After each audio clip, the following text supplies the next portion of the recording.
City update ન્યૂઝમાં આપનું સ્વાગત છે। સુરતમાં ચોંકાવનારી ઘટના સામે આવી છે।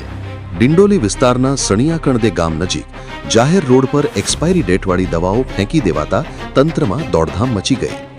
ઘટના બાદ દવાઓ સળગાવવાનો પણ પ્રયાસ કરવામાં આવ્યો।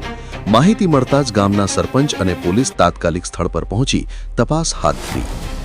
City update news Sufiyan Mulla જોડાયેલા રહો, કારણ કે હવે શહેર નહીં સમગ્ર દેશ કહેશે, આ છે સિટી અપડેટ ન્યૂઝ।